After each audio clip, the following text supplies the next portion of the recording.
Oh, good. Here we go. Awesome. Looks like we're streaming. We're live. Hi everyone. This is my first YouTube streaming, and I'm so, oh wait, one moment. I gotta close out. Awesome. Looks like we're, okay. Sorry, Sarah. Okay. I am here with my beautiful friend, Sarah La Rosa, everyone, who I am so excited to have this conversation with. We've been talking about this conversation Sarah and I have been connecting pretty much daily for about a year now. Mm-hmm. You know, and Sarah is an incredible support in my corner, in my life, on this motherhood journey with me, on this womanhood journey with me, on this journey of connecting with Isis. And there's just so many overlapping messages and just so much to dig into today, Sarah. But we thought it would be a fun place to start with the dark night of the soul and the divine feminine. Yes. So yeah, so I think we should just jump right in, Sarah. Right? Let's do it. Into the deep end. Jump into the deep end with both feet. Right. Just go into the deep waters. Yeah, I mean, so Sarah, what do you think? I would love to get into, I don't want to open these doors. There's so many like doors that we could go through in my mind right now. I'm like, which one should we go through? Mm-hmm. I think I just want you to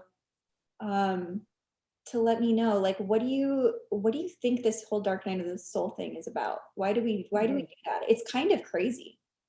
Yeah. You know? Crazy making. Yeah. And I mean, I think that's sort of one of the hallmarks of the experience when a person is moving through that darkness, and that it's because it's a labyrinth, it's a descent down underneath. And so there is this feeling of kind of madness or I'm going crazy, or at the very least kind of this craziness all around you. Yeah. And that's purposeful. It's meaningful, because the dark night of the soul is really, it's an unraveling, it's an undoing. And that does feel crazy. That does feel maddening. And that does feel like moments of insanity and confusion and being out of your depth. And that feeling of being undone. If you haven't experienced that, then it sounds a little poetic and it sounds like something from a really good story or a good movie, but in the reality of it, it is crazy making. The fact of the matter is you kind of have to lose your mind a bit to really be taken in and remade, which is what happens in the dark night of the soul. But first you have to be unmade. And that's really what we're talking about, is this descent into darkness that undoes you and unmakes you and pulls you apart. It's, it's a very unique experience. For sure. And as you were talking, I was like, yeah, it is. It's like, it gets you out of your mind. And for me, a lot of the kind of pinnacle moments I can sort of like reflect on with my own journey, it gets you really into your body. Oh, yeah. If you know, once there's finally that moment of like, okay, there's like, typically when we do that sort of like descent into the labyrinth or even the underworld, lately I've been sort of playing with that idea, like really going into my own underworld, right? Yeah. And when I feel like I do that successfully, or I come away with a lot of gifts and a lot of treasures from the ocean floor of that experience, which again, it sounds very poetic, but in the midst of it, there's like a cracking open and a letting go. And like, okay, I'm gonna allow my body to have this experience. Yes. Yes. And you know, this whole journey into this dark night, into this descent, that underworld journey, it is a purposeful collision course that is precipitated by your own ancient wise self. You can call it your higher self, your ancient self, so your source spark. And you are set on this purposeful collision course where you move in this very sometimes it feels nonsensical way, absurd way, circuitous way, with all of these twists and turns, and you're losing pieces of yourself as you are coming into contact with them, and you're doing it in your body, and you don't get to skip out, you don't get to check out of the experience, and that is very physical. And so just from the physical point of view, not even taking into account the emotional body and the mental body and all of the gyrations that go on with that, but just physically, there can be symptoms and manifestations in the flesh as you're experiencing this journey, because the body is literally recalibrating itself to take in the medicine of this dark journey. And I think that, as in the case with so many pivotal life changes that we experience, you can read about that, you can listen to other people talk about it, but it's sort of like you're never really ready for something like this. And so you go into it and it comes to you. It's an arrival in your life. No one seeks out a dark night of the soul. I have not met anyone yet who goes looking for it. And yet, amazingly, magically, it finds you. It absolutely finds you, and homes in, and you get to come face to face with all the things, and it's not one time. It's a journey that we undergo over and over and over again. But each time we take it, there is a depth of understanding and an awareness and a remembrance that we bring to that experience from all the times before. And we're like, oh, okay, I remember this. This is what's happening. And you bring forward those experiences, and it continues to recalibrate you, and it continues to reform you. It's one of the most effective transformational experiences that we can undergo if we can approach it with willingness and with humility, and hold on to our tools, knowing that we will come out on the other side having been given something. It's not just about having something taken away, but that we're being gifted something inside of that dark that we bring back to the land of the living. And it's for us, and it's for everyone that we encounter. And that's why we do it.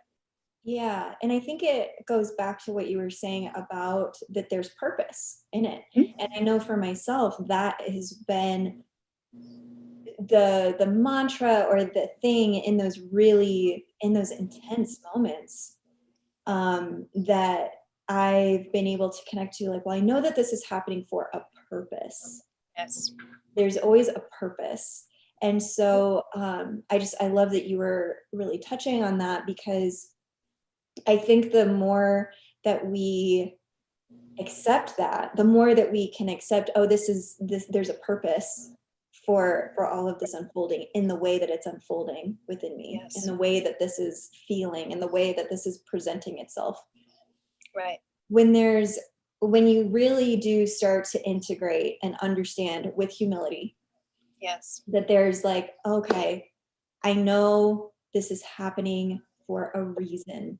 And that really does come with the experience, don't you think? I mean, you have to really, you have to get to that point where you have the moment of like, oh, I had to go through all of that so I could have this breakthrough, or this, this jump, this leap forward, or this deeper sense of self-love, or whatever it is. It can, there's so many things that we can take away, that we're all being kind of fortified and wanting, and molded.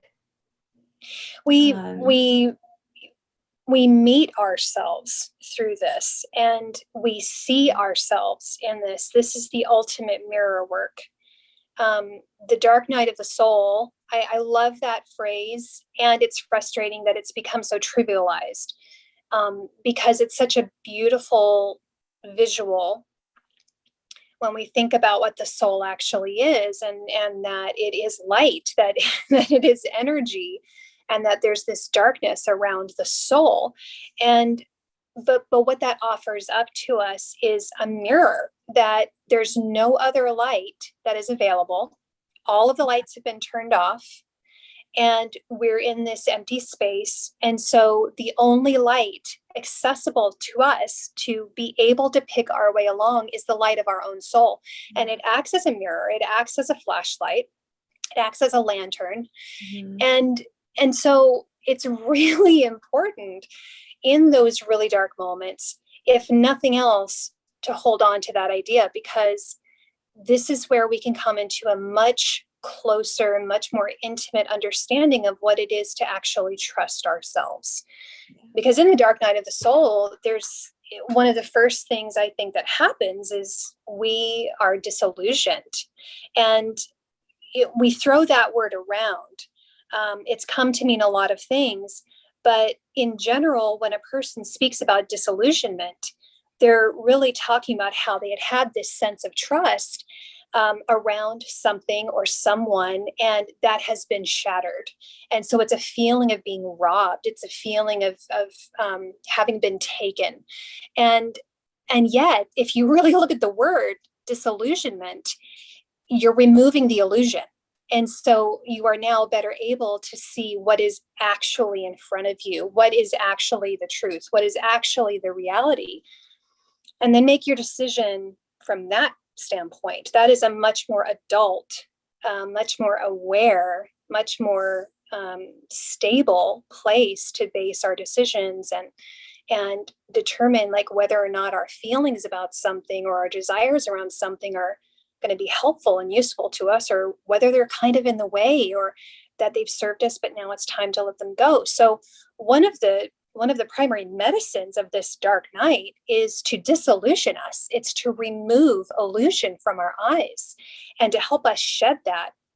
I think one of the most difficult things, I know for me personally, and in conversation with people I love and in clients over the years, is this idea that in experiencing trauma, injury, and I mean injury of all sorts, not just physical, is this kind of trivializing of, well, everything happens for a reason. And I don't say that to people. And that is very different in its energy than saying something like, we can look at what is happening around us. We can look at what is happening in us. We can look at what has happened in our lives up to this point. And if we are coming from a place of awareness about who we are and where we're going and what is calling to us, then we can locate and we can mine and dig up meaning and purpose in all of those things, in all of those dark nights of the soul. And so it takes away that feeling of like, bypassing or blowing off a person's pain and trauma, which is perhaps one of their very dark nights of the soul, something that's happening to them, outside of their consent. And being able to, in the place of healing, in the place of remembering themselves and coming back to wholeness, recognizing that, wow, no, that wasn't okay. No, that was not aligned. No, that was violation. And at the same time, I can hold this appreciation for myself. Look at what I have retrieved out of that violation. Look at what I have pulled, the medicine that I have pulled out of that darkness, and the meaning and the richness that it has given to me, that now I can take this and I can give to others. So it's not about wishing for a time machine to go back, and if I could change it, I would. I think we would all say that. Mm-hmm. But the reality is we have all experienced various levels and degrees and details of pain and trauma. And those dark nights of the soul still can offer up at some point a fodder and a fuel and a food that we can pull out, like we're sifting through the ashes and finding these gold nuggets, panning for flakes. They're there. They are there. It doesn't excuse the predator. It doesn't excuse the enemy of our soul, but it speaks to our resilience. It speaks to our ability to rise again out of the ashes. And that is the power of the dark night of the soul. That's the mirror that I'm in charge here. I get to decide how I move forward with this. Right. What I'm wanting to talk about, Sarah, is like when you get close, but you feel like you're still in a loop. I kind of that's where I feel like I love everything that you're saying. And I'm trying to track, like, where is that moment where there's a decision made that, okay, I actually am willing to look at the totality of what's in front of me and really face especially disillusionment. That's been such a huge one, I think, for so many of us over the last few years. And I think it's going to continue to be just a huge healing and process that a lot of people are going to go through over the next, I don't know how long, I don't know. But where, as you were talking, it was just like, where is that moment where when you're in a loop, you're in a dark loop, you're in a dark place, and maybe you feel like how am I going to actually get out of this feeling? And the loop stops. You finally like put your sword in the ground and it's like, okay, that's enough of this. And I just I want to talk about that, because I think that some people they get themselves maybe into a place where they're like, they're putting everything out on the table. They're starting to take a look, but then it's almost like the step that sometimes can be the hardest is really to shine your own light on what's in front of you. And that takes so much courage. So are you do you know what I mean? Like that moment? Okay, cool. Yeah. I'm just curious if you have anything that you wanted to kind of say there. Yeah, that is such a good observation and such a big question. And so I just want to preface my response by saying we could talk about just that for days and not cover everything, because I think that is the key that unlocks the door. And all of us are looking for that key. All of us are looking for that door, and all of us want to walk through it. And we are literally feeling our way in the dark. Like, where's the key? Where's the door? Where's the doorknob? How do I open this? So that I can get out of here. So with that, I will say a few things. I will say that one of the things that we get shown in this dark space is our tendency to want to make the uncomfortable stop. And we come running right into the wall face first and knocked on our butts. And we see where we have resistance, and we see where we are resisting surrender, and we see where we want to feel okay. We want to feel empowered. We want to feel certain. And those things seem to be in very short supply in the dark night of the soul. And this is true. This is true in every kind of dark night, whether it's relationships or your career or your parenting or your home situation or money or whatever. And so I think the first thing that has to be acknowledged is that we are being asked to let go of the plan that our mind has formulated as to how long this should last, this darkness should last. And I do not say that lightly or glibly. I have been here so many times. I know you have been here so many times, and anyone watching this, if they clicked on this, it's because they know the dark night of the soul. And so there is this element of surrendering, not to give away our power. That's a totally different thing, but to be willing, even to consider, I am going to really look at this and feel the fullness of this. Feel the fullness.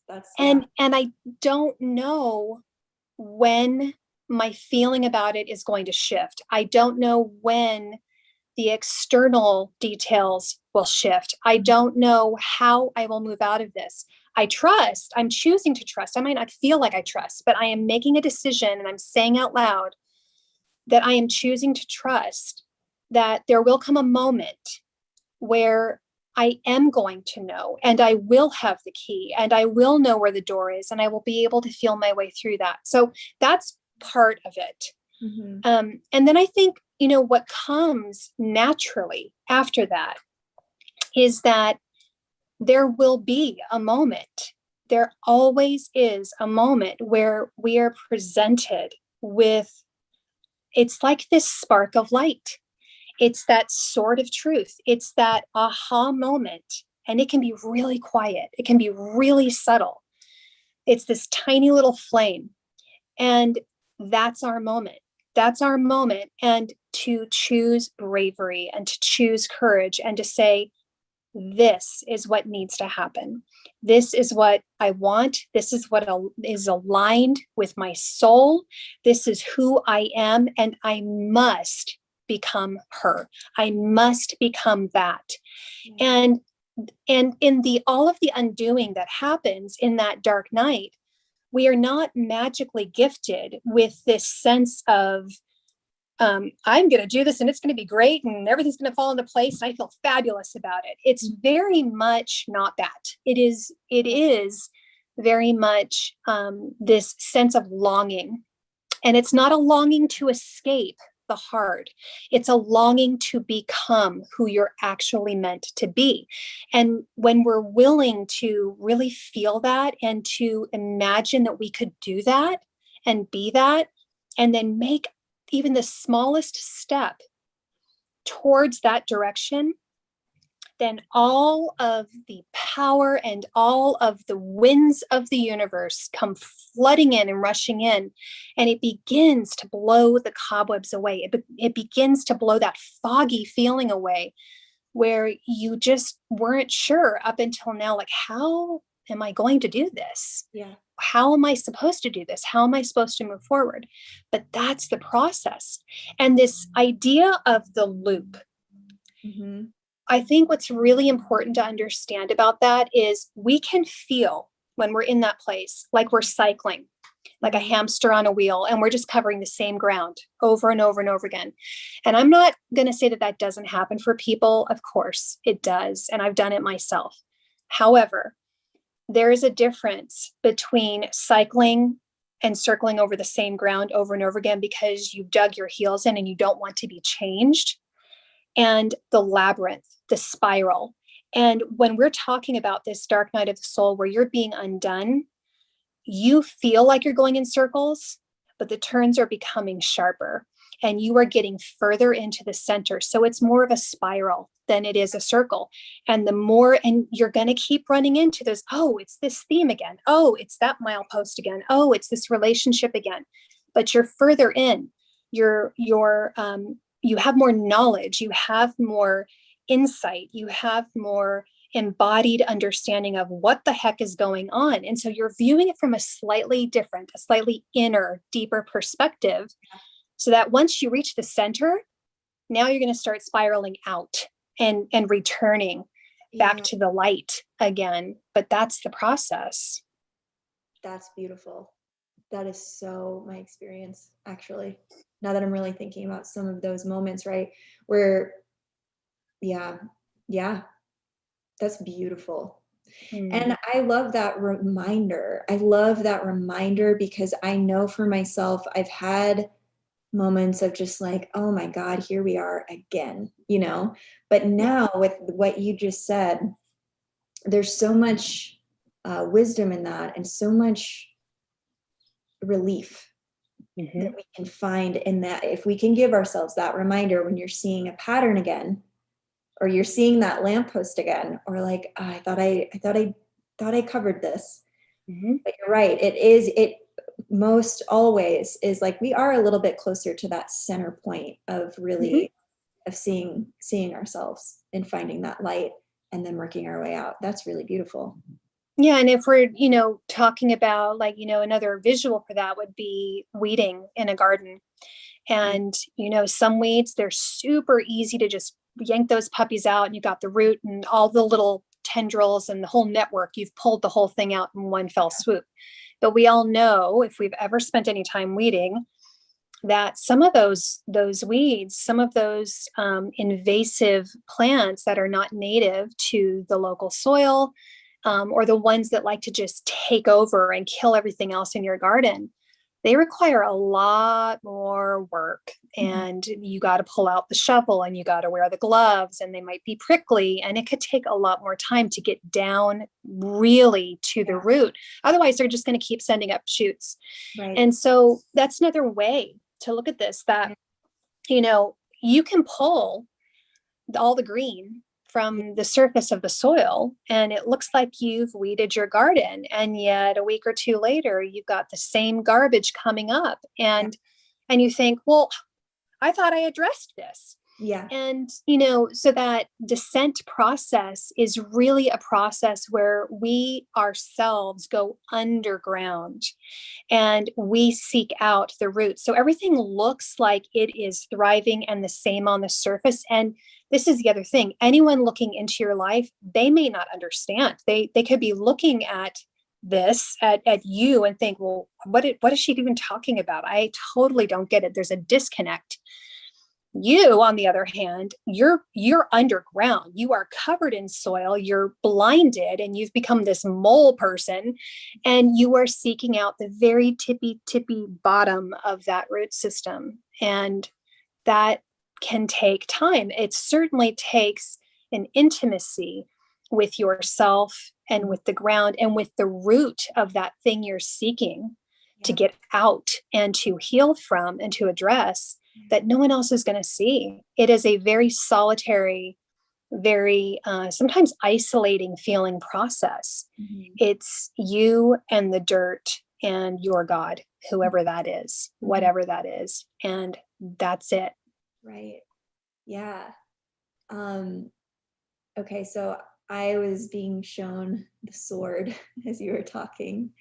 I'd love to talk about, I'd love to, yeah, I think we should talk about that. I think we should talk about the sword because Yeah. this has been, for myself, I think on the divine feminine path. This is my prayer anyway. This is my, if you're watching this, I hope you get to experience a moment where you do find this within yourself. And I think now that I'm actually saying this, it's like this is such yeah, it's just such a prayer. It's such a desire that I have for women to really have an intimate relationship and understanding of the sword. This has been a really profound sort of etheric tool or idea or something for me to come back to is the idea of the sword and how it represents truth, how it represents a taking a stance or a statement within yourself of an inner promise. But I would really just love to talk about this the swords. Mm-hmm. Yeah. Right. So, in the tarot, if we're talking about the swords just as a suit, they're the element of air. And the air element is all about our thoughts, our beliefs, our voice, what we speak. so there's this, and when you think about air and all the elements of air, you've got, the wind, and there's this, calling in the storms, and the clearing, and the soft breezes, and the gales, and the hurricanes, and all of that is all very laden with sword energy. And one of the things that you and I have spoken about a lot in recent months has been the Queen of Swords and the King of Swords. And these are cards that I know you have drawn yourself many times, and I have too. And I just really stepped forward from me. How long has it been? Like a month, maybe a month and a half, where she was talking about the Queen of Swords. Mm-hmm. And so what she was showing me was, and anyone watching, and Katherine, I don't know if you've seen this or not. Have you seen King Arthur by the Guy Ritchie film? You mentioned it to me, and I'm like, I gotta find that. I gotta find it and watch it. Gotta watch it. Okay. King Arthur, Guy Ritchie film. Oh my word. Okay. So anyway, I was having, this morning time, and I was just listening to Isis, and she brought in this full download about the Queen of Swords, and she showed me this scene in the movie where Arthur is resisting his destiny. Essentially, he wants to be of service. He is a man of honor. He wants to offer himself to the people that he loves. He wants people to be free, etc., etc., etc. And the call comes in: you're the king. You drew the sword from the stone, Excalibur, this sword of justice, this sword of truth, this magical sword that was fashioned by Merlin and the wizards. This is your calling. This is your legacy and your heritage. It is time to take up this sword, go forth, get rid of the bad guys, restore peace and balance to the land. And of course, he wants all those things to happen, but he doesn't want to be the guy to do it. And it's not about cowardice. It's about not wanting to take up that mantle, not wanting to be the authority, not wanting to be the sovereign that everyone else is subjected to in the land for all of his own reasons, wounding his own dark night of the soul, which is very dark. So at some point, he's had this very difficult experience. He's experienced loss and death and trauma, and he goes to the edge of the lake, and he just flings this sword out into the middle of the water. And it is captured by the Lady of the Lake. And there's a whole thing about the Lady of the Lake, and we can talk about that at another time, but I would highly recommend that, if this is interesting and resonant, you go research the Lady of the Lake, because she is a serious force to be reckoned with. Oh, yes. Holy moly. So she grasps this sword that was rejected and flung away. Meanwhile, Arthur goes hauling through the woods. He is out of there, man. He's done. He's done with this whole answer the call thing. And he trips and he falls. And there's this small mud puddle in front of him, and he's just covered in mud. And he's looking at this, and his hands are in the mud, and he feels something, and he pulls his hand out, and there's this woman's hand attached to his arm. And it's the Lady of the Lake. She can access any water, be it mud puddle or ocean or river. And she pulls him in through that mud puddle to the center of that lake. And she's holding the sword in her other hand. And she says, and he's resisting, right? He's drowning, and he's resisting his death. He's resisting drowning and trying to get away from her. And she's got this iron grip, and she speaks into his mind and his soul. And she says, let me show you. Let me show you. And she reveals to him the truth. This is what will happen if you do not take up your truth. This is what will happen if you do not become, if you do not surrender to this process. And he sees it. He sees it. And that is the moment, that dark night, that the darkest of the dark, the center of the spiral. He's reached the center of the labyrinth. There is no air any longer in his lungs. He's going to die. And he sees it for what it is, and he sees what he must do. And so he chooses, okay, I will honor this call. And the sword is returned to him. And then he goes forward, and I'm not going to ruin the rest of the movie. You got to see it. But she showed me this. And she showed me that the Queen of Swords in the tarot is the Lady of the Lake. She is that wise, no nonsense, not taking crap from anybody, least of all us, about ourselves. Right. She is going to show us the truth. She is our truth. She is our inner knowing. She is that solid, clear, crystal channel that receives from the divine and receives from the earth and is able then to give to the King of Swords the tool to go forth and do the work. But that dark night of the soul is where we access and are met by the Queen of Swords. She comes to us and she's like, this is what it is. This is who you are. And you will see. You will see. And if you resist and you will not let go of your need to control the situation, we will meet again.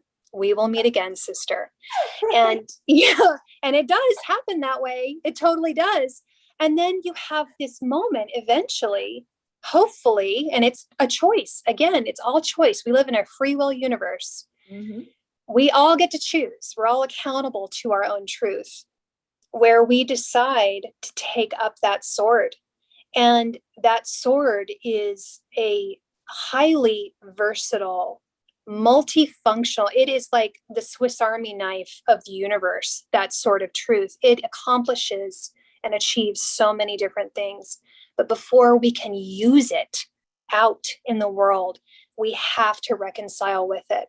And the dark night of the soul is what brings us to that place where we can have communion with our own sword of truth, where we can come and understand why we are here, who we are really, what we are here to do, what is holding us back, what we're afraid of, and why it's okay, and why that can't keep us from being and doing and saying and speaking and living out what we're meant to.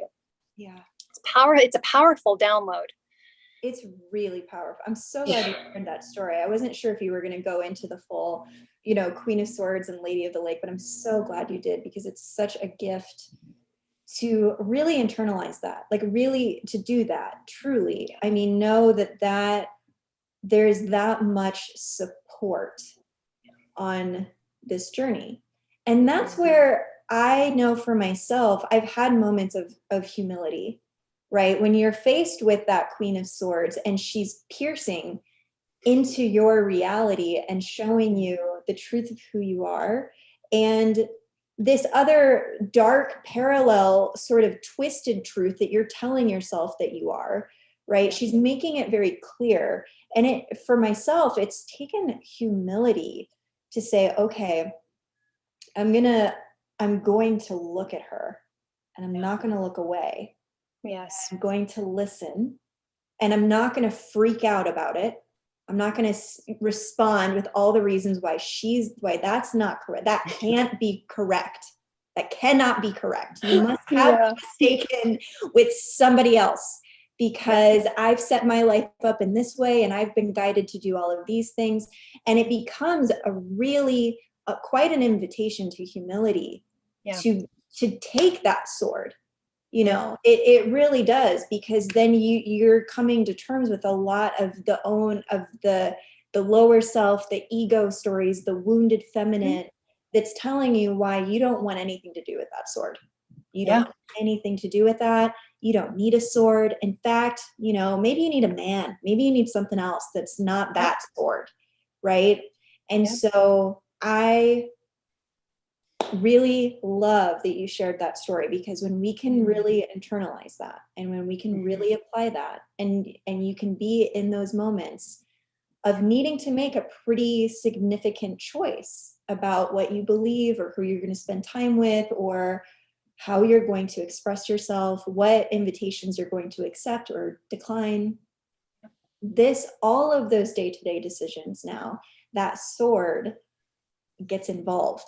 It gets involved. Yes, that I'm so glad you said that, because the thing is, so that's great. You have this moment, the Lady of the Lake, she puts the sword back in your hand and she's like, go do it. Right. And now you're like, you know yourself, or you're beginning a deeper process of knowing yourself, and you're seeing things a lot more clearly. But here's the problem with that. Here's the possibly uncomfortable side of that now is, as you become more clear about what that sword actually is in you and for you, that eyesight sharpens, your eyesight sharpens, your third eye opens, it just blows open, and the crown blows open, and you begin seeing very clearly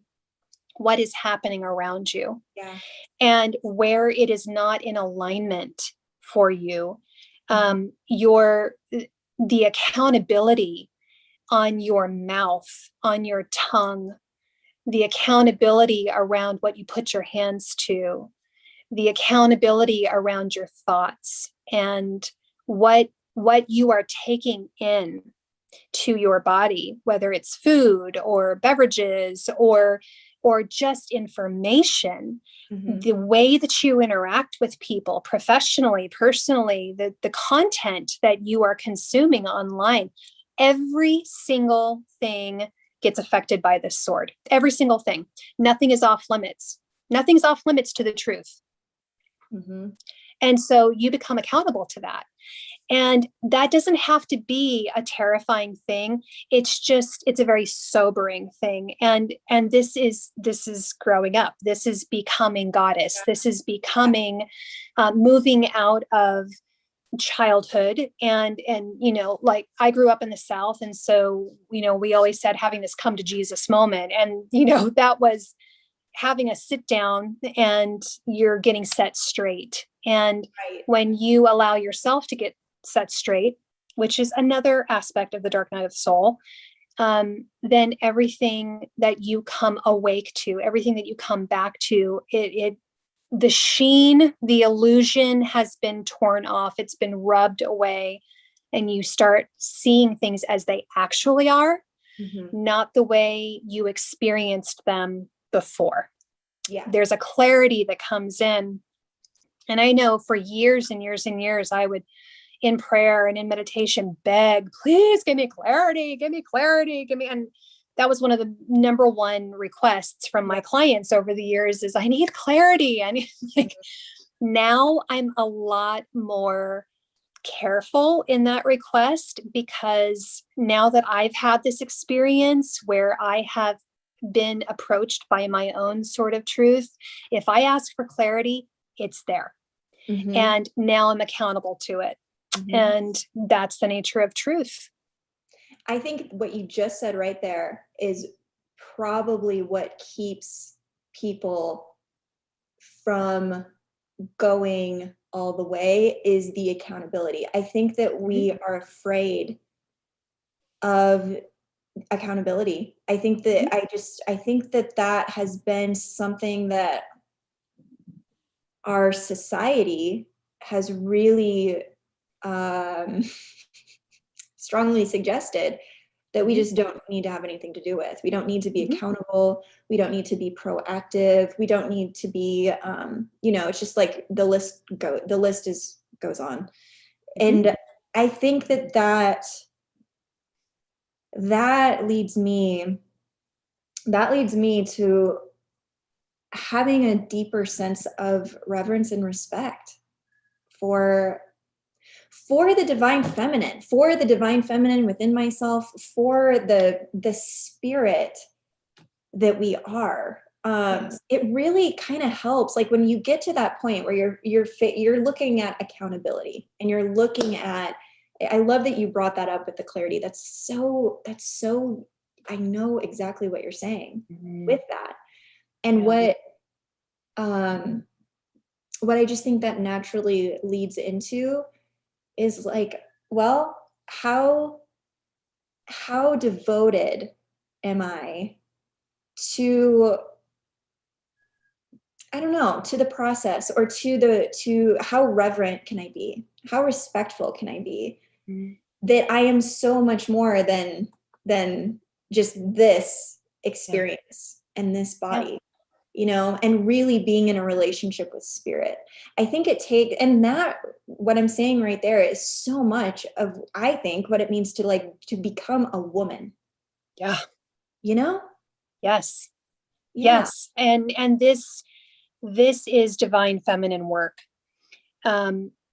I, for so long, and it's fine. It's not a problem. For so long, for so many of us, I was this person.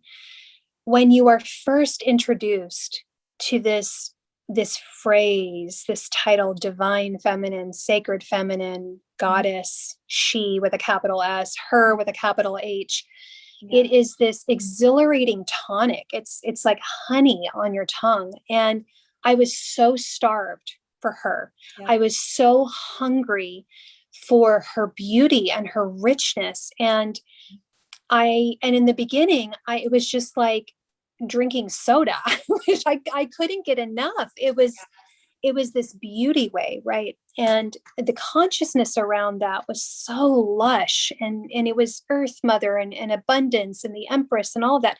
And all that's true. That's all there. It's all available. You get to have all that. But yeah, and I think that it's important that we perhaps start that way. Uh-huh. Yeah. I think it's really important. And I know not everyone has that origin story with the divine feminine. That was mine. And I know that has been the origin story for many of the women I've spoken with over the years. And she is still that for me. But as we move on this path and we really and again, it's kind of like having a kid. You don't, until you do it, you think, and maybe you've babysat a lot, or you were a nanny, or you've been an aunt or an uncle, but now that you're this parent, it's like, oh my God. It's this insane experience. And there's kind of this wisdom in not knowing what you're about to get, because if you did know, maybe you wouldn't do it. I don't know, but it's intense and it's life altering at every level. And I think as we commit ourselves to walking a divine feminine path, and we give ourselves to this journey of deepening our consciousness and growing out and growing in and growing down and growing up, we're growing in all directions at once, multidimensionally. Then this work of the divine feminine and how she approaches us and how we approach her becomes much more adult and much more accountable. And you begin to understand that this is not about interacting and recognizing divine feminine consciousness. It becomes about, you will be divine feminine consciousness in the earth. Yep. And you embody that. So it's not about kneeling at the altar and begging, in supplication to be saved and rescued. It is about being indwelled. And she comes over you like the angel came over Mary, and you are indwelled. And then the mandate, the accountability, the sword of truth, the Lady of the Lake, which is another aspect of divine feminine consciousness and an important one, is you will go forth. You will save yourself. And how to do that. And that is becoming woman. That is becoming goddess. That is becoming the mother archetype. This is the training grounds for becoming the elder. This is where we begin the journey toward the crone, is by fully embodying the mother. And that, what that looks like in every woman's life is going to be different and unique to her. But the theme, that archetypal energy, that ancient cosmic energy, it's there. And that is its requirement. Absolutely. Absolutely. And it's years. Oh, lifetime. Lifetime, yeah. Right? That's the lifetimes. I mean, I love this conversation and how we can kind of take all this and like, let's put this in a story and in a short amount of time. But this is something that I have found. It's like the reality of And I love what you said about being the divine feminine. And what I've also kind of observed within myself is that it's not for anyone else to witness except for me and source and my higher self. It is for no one else other than for my own witnessing, my own being able to see myself do that. And it just becomes so, because I do think along this journey, especially in the beginning, when there is that lush awakening and excitement, and very much in like the excited maiden, you know, just so excited, and which I love, and I still, you know, I have within me for sure, but it becomes tempered with you know, this really does, it does not matter if anyone else sees this except for me. I need to see this done. I need to see it happen through my embodiment. I need to see this happen. And you start to, the gaze of anyone else just starts to dissolve and become irrelevant. It's like, I don't even care what you think about this. I'm totally doing my thing, you know, and that is that's a really empowered divine feminine embodiment. It is, you know, it is. And that, you know, and you said it, you hit the nail on the head when you said this refining, tempering process. And what do we see tempered? We see steel, swords, tempered with heat. And it's this banging, bashing experience where this sword is made. Swords are not born, they are made, and they are made by us, and they are wielded by us. But there is first the tempering and this refining process. And part of that process, before even the shape of the sword can be determined and poured out and shaped and all of that, you've got to refine the metal. You've got to pull out the impurities. And this dark night of the soul at its core is a purification process. It is removing what's keeping you asleep. And, you know, because it's not that you're powerless. We're never powerless, but we are asleep. And this dark night of the soul pulls us down into the dream. It pulls us down into why we are asleep, how long we've been there, what we can do to wake ourselves up. There's no one and no thing that comes to us in that place to shake us up or to wake us up or to save us. We discover ourselves. We wake ourselves up and we find our sword. And that's the key. And that's what we use. But it is a refining process. It is a tempering process. And that is the great mystery I find of this experience of moving through the dark, which is very much a moving under deep water where there's very little light. And everything gets real quiet, and it is very private, you know, like pregnancy is very private. This embodying thing, I love that word. And again, it's used all over the place now, and that's fabulous because it's in the collective consciousness. But when you think about what it is to really embody something, pregnancy is the ultimate in embodiment. And that is done in secret. It is done in privacy. And that body is being woven together, thread by thread, cell by cell, in secret even from us. And that is us being embodied in the womb of the divine feminine. We are stitching ourselves together. It's very intimate. And I love that you said, you know, the gaze of anyone or anything on the outside of us, the value of that or the purpose of that is just like sort of like it just dissolves. Which is awesome.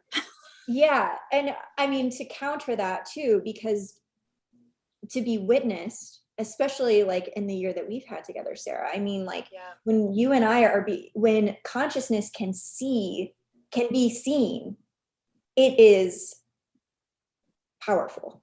It is magic. It is transformational. It is healing. It is so many things. But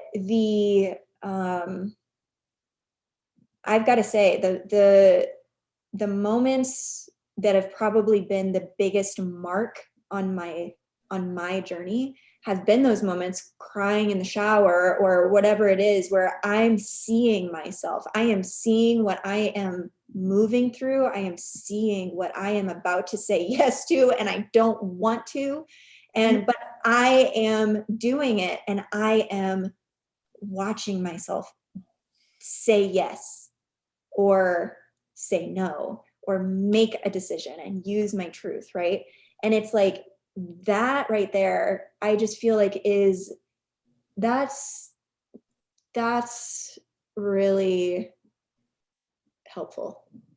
Really, It is. you know? It is. And I think one of the things that can encourage us in this, because it can feel really intense, and you feel the darkness, and it can feel like when you're in the middle of this, when you're at the deepest part of the water, and you're getting pulled through that mud puddle, it can feel like it's going to be forever, and that you'll never see the light of day again. This is just going to be your new normal.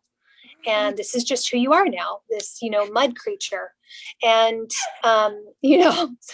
I know that feeling very well. I know you know that feeling very well. Totally. Oh my God. But what is really can be an encouragement to us. And I can say this, I feel like I can speak for you here. I know I can speak for myself when I say that, having gone through a number of descent journeys at this point, and I know there are more to come, yay.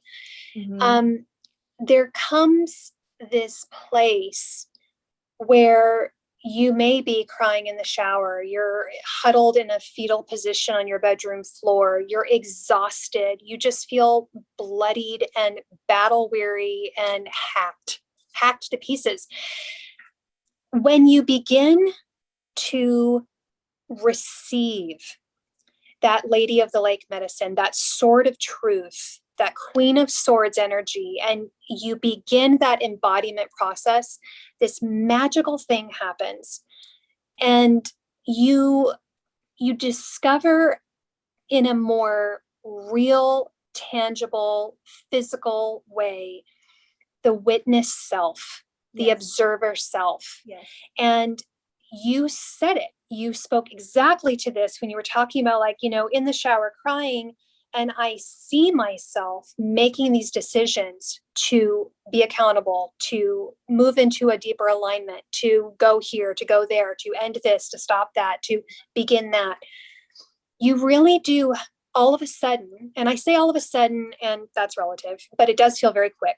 Yeah. Because sword energy moves quick. So once you're holding that sword and you've committed to its embodiment, hang on, because things are about to move really fast. Sure. That's the other thing to keep in mind. Yeah. You begin to feel like you are multiple people, and you're experiencing the emotions, you're experiencing the discomfort, you're inside of your life, and you can almost even hear your thoughts thinking themselves and your nervous system having its experience. But there's the you beyond it. There's the you behind it. And this is one of those places, one of these destinations that in meditation you hope to achieve. Yeah. My dark nights of the soul, my embodiment around Queen of Swords and her medicine has pulled me to that place. Yeah. And I can see myself having the tantrum. I can see myself being afraid. I can see myself not having all the answers, and still I am rooted. I am solid. That sword is a rod up my spinal cord, and it's going nowhere. She's here. She's here to stay. She has landed.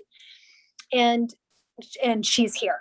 So very present. And that actually feels really, really good. So if you are in this place, when we are in this place and we're feeling like that sensation of all hope is lost, or how do I break this cycle? How do I get to that place?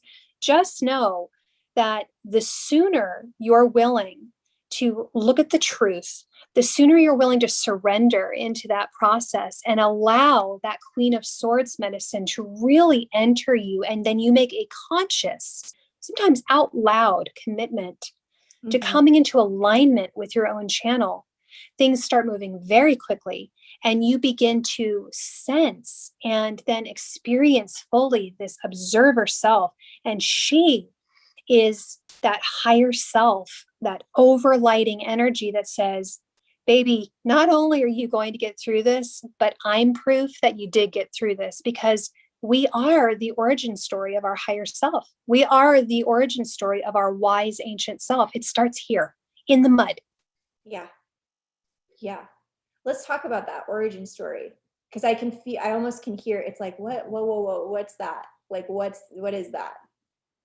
Yeah. So, I guess we're supposed to talk about it because it just came flying out. It was, it's one of these Isis coming forward and showing me that higher self was. I'm going to plug your course, by the way. Is this going to be in the course? Awesome. Yes, it will be. Yes. Okay. It totally will be. I have been really privileged to be able to hear bits and pieces and witness Sarah in this process of really bringing through some very powerful teachings from Isis. And I had a feeling when you said this, I was like, this is part of that. I want to know more. I was like, give me the goods. What do you know? Yeah. So she came again, and just like flooding in and was showing me that I've had a lot of resistance around a lot of languaging that people would throw into the bucket of New Age. And one of those phrases that I've always had a lot of resistance around is higher self. And strictly because of where I have seen that phrase used and how people throw it around. Again, not wrong, not a problem, just not really my bag, Yep. And every time I'd hear the phrase higher self, I'm thinking unicorns and, just sparkles. And it felt very angelic, which is beautiful. I work with angels, so that's gorgeous. But I wasn't really connected to this idea of a higher self. And so for a long time, instead of saying higher self, even today, I use words like ancient self or wise self. It's the knowing self. And this is something different than our intuition. It's something different than even the aspect of soul that has agreed to be embodied and come and incarnate on earth. We are these multidimensional, eternal beings of light. And there are parts of us that we cannot begin to comprehend with the human mechanics that we're currently operating with. And that's okay. And that's not something to be overcome. It's something to be experienced as mystery. So this idea of the higher self is our eternal, wise, all-knowing future self. So we know timing, I say we know like everybody knows, but those of us who have these conversations, who are living, in this craziness every day, time and space, they're things we've made up so that we can do human life on this three-dimensional earth plane right now, as is. Yeah. But that aspect of self, that spark of wisdom, that is our overlighting, that oversoul, that is our more than our internal guidance, more than this inner GPS.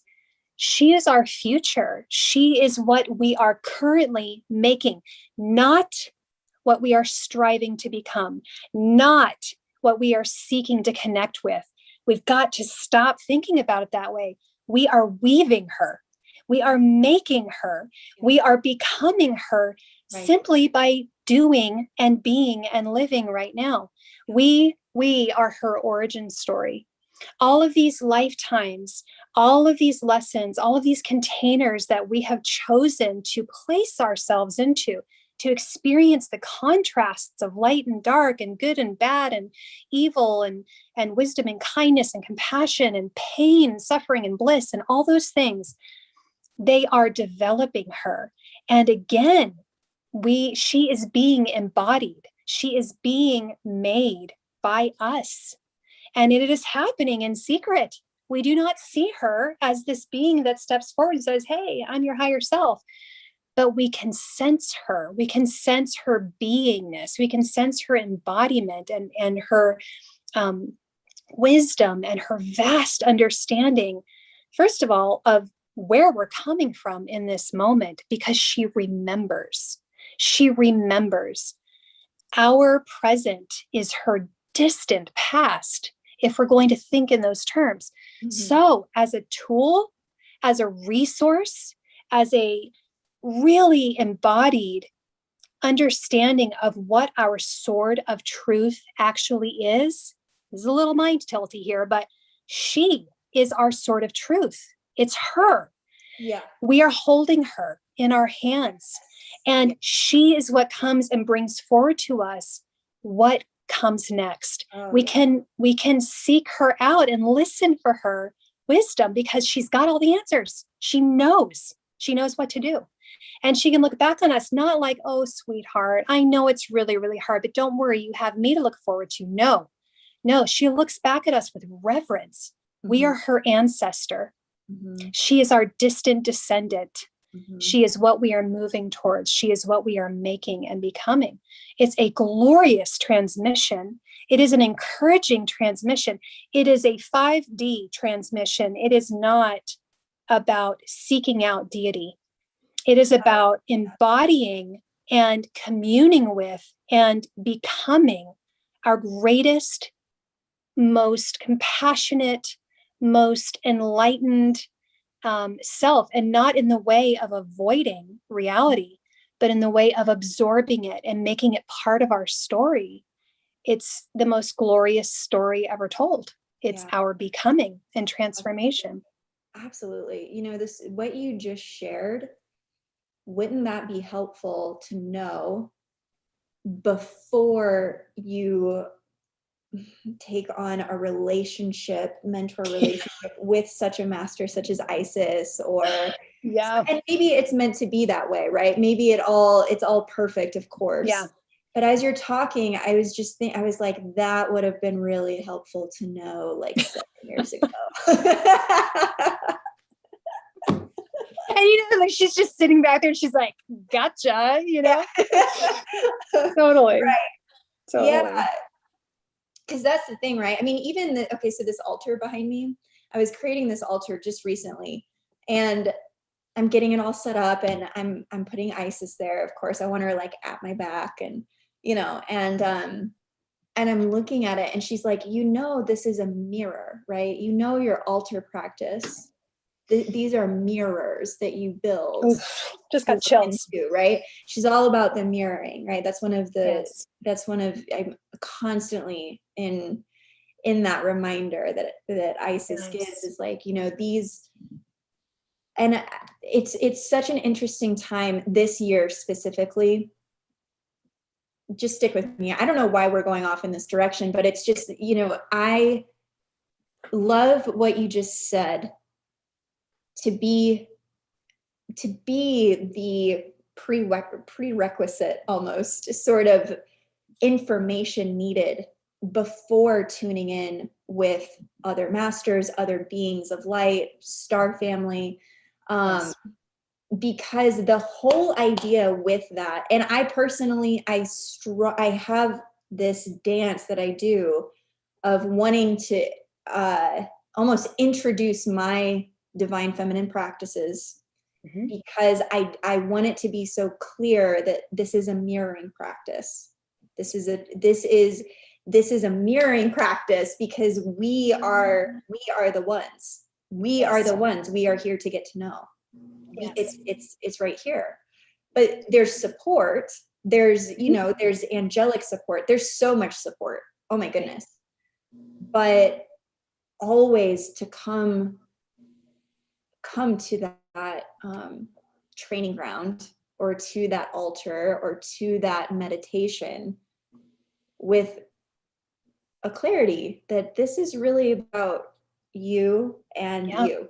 It's really Yes. about you and that ancient self. It's really about you and that higher self. It's really about that communion. Yes. It's all pointing towards what you were just saying. And I mean, that right there, that's the divine feminine. That's what it is to me. It is Yes. that journey. It's that relationship. It is Yes. that aspect of who we are. Yes. And it's completely understandable that we spend so much time wanting to get to know these ascended masters, these angels, these deities, these personifications of the divine. It makes perfect sense that we would want to know their stories and their attributes, and to hear the quality, the tone of their voice, and how they step forward for us. That's all good, valuable work. It's an interesting day when you realize, holy crap, all of this studenthood that I have committed myself to for so many years, they've just turned the tables on me. Yeah. This was all about me. Yeah. And in the best kind of way. And when you were saying the thing about, this altar is a mirror. And first of all, I just want to say, it just gave me chills when you said those words, Katherine, because my altar that I have to, it's an altar to Black Madonna, veiled Isis, Holy Mother, all wrapped in one. And she's sitting right in front of a mirror. And she's constantly bringing my awareness to that fact. And I see the mirror behind you. And that is lover's energy in the tarot. That is the lover's card. It is mirror work. It is me seeing me. Mm-hmm. What am I going to do about that? Yeah. And when we think about Isis in particular, she keeps showing me right now, as you were talking, her search for Osiris as he was in the coffin and he's floating down the Nile River. And as she's on the bank and she's looking for him, and where did he go? Where did he go? She's looking for the other. She's looking for the partner. She's looking for the beloved. She's looking for the one that was taken, the one that was lost in her own dark night of the soul. But every time she casts her eyes down on the river, it's a mirror. She's seeing herself and her search reflected back to her. It's about her becoming her next in her search, in her loss, in her devotion to what she thinks is her future with the beloved outside of herself. She is coming smack into a mirror as she stares into that river day after day after day, until at last she fulfills her own destiny and they become what they're meant to be. But it's this mirror work. And that's why, eventually Isis, and I told you this a while ago when we were having a conversation, that Isis came to me as goddess first. She came to me as the great one. She came to me as the queen of heaven, the lady of 10,000 names. And I sat at her feet and I wept for years. I was like, finally, here you are. And then she became the mother. And she was here for me in my motherhood. And then she became sister. And now she is sister, she is mentor. But it's supposed to evolve that way, because it's me getting to know myself better. I stop becoming a supplicant, and there's nothing wrong with that. That is beautiful. And I will likely cycle in and out of that as I continue to become student, then teacher, then student, then teacher. Mm-hmm.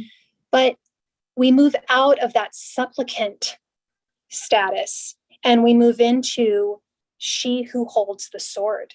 Mm-hmm. And that is important, that we finally shake off what the student has been. You've gathered enough. Now you need to go give it to other people. Mm-hmm. And that's our work. But we can't do that in an aligned, safe, loving, compassionate, truthful way if we have not encountered this mirror work. It is the ultimate work. And ultimately, that is the work of the dark night of the soul. It is mirror work. It's seeing who you really are. Absolutely. Yeah. And just accepting it. Isn't that just so, it's it's so beautiful that you just wrapped that up so succinctly. And what a deep ask. What a deep ask.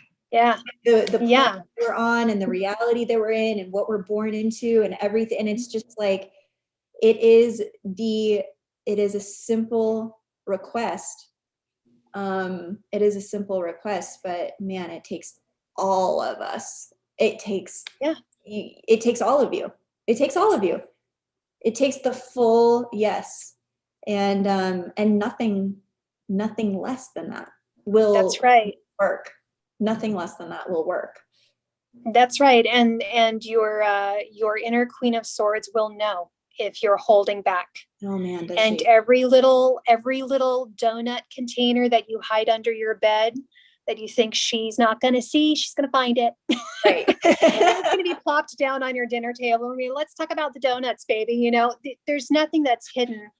What's good to remember in those moments, because we've all had them, is that this undoing is a divine undoing, and it is loving. It is always rooted in love.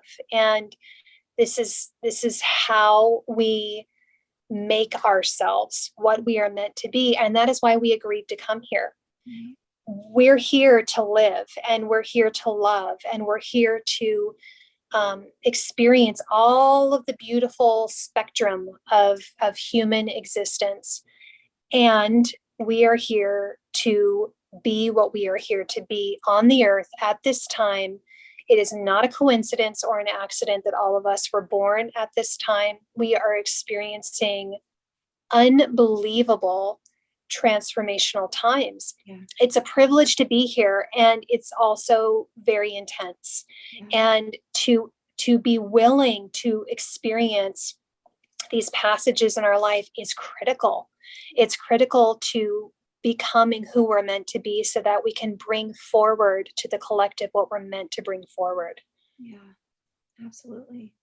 Yeah, absolutely. Oh, what a great conversation. I'm so glad we Oh my gosh. It was so wonderful. I feel blessed. I feel so full. Yeah. I hope everyone received this with the softness and the invitation that I certainly felt while we were talking. So I hope that comes through for everyone. And Sarah and I have a feeling we'll do some more conversations. I have a feeling that would be wonderful. Yeah, that we will have many more conversations. I know Sarah is busy working on and just consumed with getting this work together to go deeper. And I'm so excited for you. And then Sarah has a YouTube channel. I do. Yes. And I will link that below, because she's doing collective readings every Sunday. So I will make sure that is absolutely linked, so that we can all get her readings are just so juicy. And I love them, Sarah. I love them. I'm so glad you're doing that. Yeah. Just beautiful. And, but yeah, I'll link all your information below. Is there anything you want to add to about anything you're doing right now? Yeah, I am on YouTube offering that, and I'm on Instagram. Mm-hmm. I do have a few tarot session openings available. You can find those offerings on my website. Mm-hmm. It's sarahLaRosa.com. And I don't know, honestly, how long I will be able to offer individual one-on-one readings, because I'm currently writing a course on the passage that women take through midlife, and accessing Isis and her story as guide along that midlife, that middle passage, which is very sacred, very holy, and is its own dark night of the soul in many aspects, but is easily one of the most empowering and profound shifts that a woman will take in her life. And so to move through that aware and awake of what's happening just adds a potency to the experience. And that part one of that is supposed to be coming out in July. So keep your ear to the ground for that. It's in development right now. Yeah, I would really recommend getting a reading with Sarah while you can, for everyone who's watching. It is incredible. So I highly recommend. And I'm so glad we got to have this conversation and drop in today. Thank you for asking me, Katherine. This was such a holy conversation, and I know spirit was here. It was beautiful for me to be a part of it. Yeah. Oh, beautiful. Well, I'm going to link all of that below. Thank you guys so much for being here. I'm going to go ahead and close us out, and then we'll chat a little bit.